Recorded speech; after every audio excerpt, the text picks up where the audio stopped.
Hello friends and my dear students. As in the last session we have discussed about the critical damping coefficient which is called as CC, as well as we have also discussed about the logarithmic decrement which is delta. Delta is equals to 2 pi zeta by under root 1 minus zeta square, which we have calculated. Even you can also calculate logarithmic decrement delta as ln x naught by x1, which is the ratio of consecutive cycle displacement, which displacement we have discussed. X, this is the displacement value and this is the amplitude, and we have also discussed how you can calculate the consecutive cycle displacement, like keeping t is equals to 0, t is equal to td, 2d and so on. In this way you can also get the value of consecutive cycle displacement ratios, and you can also calculate the logarithmic decrement. So today we are going to discuss few numericals. Let's just go to this numerical first. These are the numericals. Most of the related numericals are asked in your university exams. So first of all, let's gather what is the given data in this numerical. A vibrating system consists of a mass of 50 kg, means mass is given, m is given as 50 kg, and a spring of stiffness 30 kilonewton per meter, means stiffness which is k value is given, and a damper, one damper is attached, means this numerical belongs from damping vibration or damped vibration. The damping provided is only 20% of the critical value, means in this way you can calculate your damping factor zeta, we will see. And you have to determine what damping factor first, then critical damping coefficient CC, then your logarithmic decrement, then the ratio of the two consecutive amplitudes. X means any two consecutive, x naught by x1 or x2 by x3, any two consecutive displacement ratio you can calculate. Now mass is given, stiffness is given, C is equals to, as it is written here, the damping provided is only 20% of critical value. So this zeta will be equals to C by Cc, as we have seen in the theoretical concern before. So this is equals to 0.2 times of Cc divided by Cc, means the value of damping factor is 0.2. Now you got the value of damping factor here. Now you have to calculate the value of Cc, which is critical damping coefficient. So this is equal to C by Cc, and the another formula of zeta is C divided by 2 under root Sm. Okay, so you know the value of S, you know the value of M, then you can calculate the value of Cc, which is equals to 2 under root Cc, value of S and M. Here they have given S, or you can say your stiffness in kilonewton meter, so you have to convert it into Newton meter. So in this way you can calculate and then mention this value very clearly, this unit Newton per mm per second. If it is meter is given, like here it is meter is given, then you should not mention mm. This is wrong, means here you have to mention the meter only. Unit is Newton meter per second. Mistakenly it has been not written correctly over here. Then you have to calculate the omega d, which is your angular frequency in damped vibration, which is under root 1 minus zeta square into omega, and zeta you know, omega n value is under root S by m. Then in this way you can calculate, keep the values. 0.2 is zeta value, under root S value is 30 into S is your stiffness, 30 into 10 to the power 3, because we have converted into Newton, divided by mass. Mass is given in kg, then you have to keep it in kg only. Then you will get the value of omega d, which is 24 radian per second. Now the next part is you have to calculate the value of logarithmic decrement. If you know the formula directly, you can calculate it. 2 pi zeta divided by under root 1 minus zeta square. Zeta value is given to you, pi is 3.14. you can also keep it like 22 divided by 7. Omega zeta value is 0.2 under root 1 minus zeta square, which is 0.2 square. You will get directly value of logarithmic decrement. Now the next is consecutive displacement ratio. As you know that delta is equals to ln into consecutive ratios displacement, xn by xn plus 1.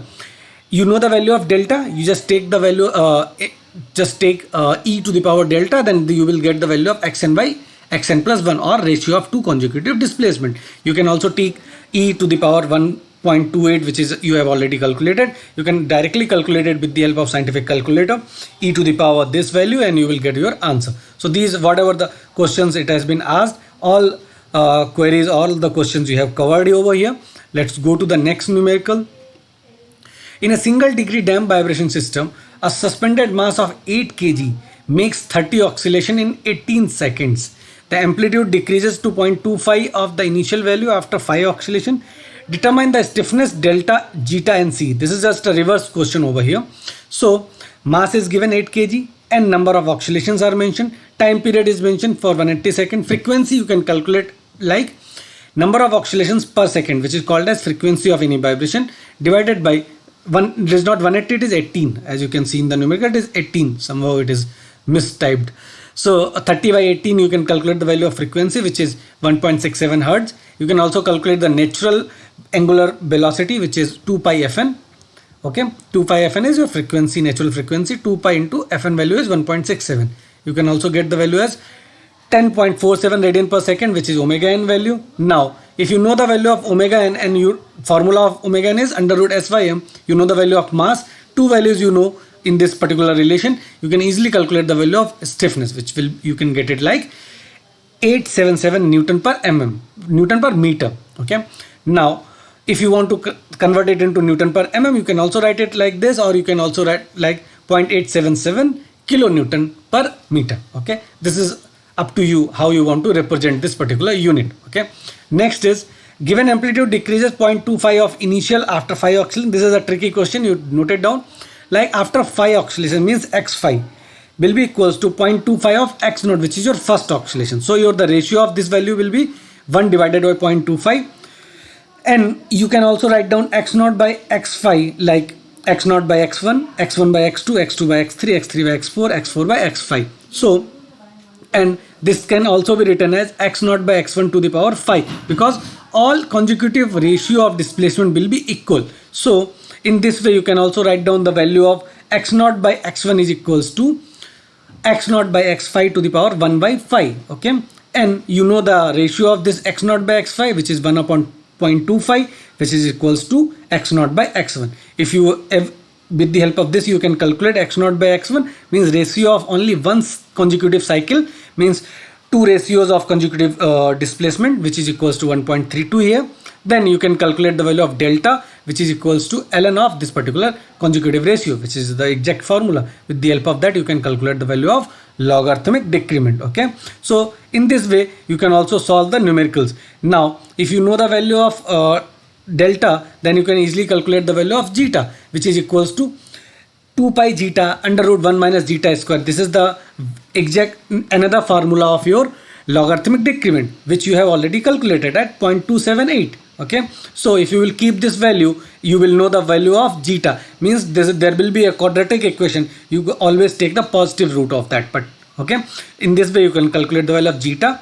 After calculation of zeta, you can directly go to this calculation of C, which is the damping factor or coefficient. Okay, damping coefficient, and there is difference in damping factor. Zeta is damping factor, C is your damping coefficient. So zeta will be equals to C divided by 2 under root Sm. Okay, so you know the value of zeta, which you have already calculated with the help of value of logarithmic decrement. You can calculate the value of C. Okay, C is equals to zeta into 2 root Sm. Zeta value you know, S value you have already calculated, M was already given. So in this way you can calculate the value of C and mention the unit very clearly, Newton per meter per second, which will be the value of damping coefficient. Try this numerical I am giving you, and also scrolling the solution of this. You can also go through it. Okay, try to solve these numericals which is given. Okay, and I am stopping here and giving you some questions of few books, and answers are also mentioned over here.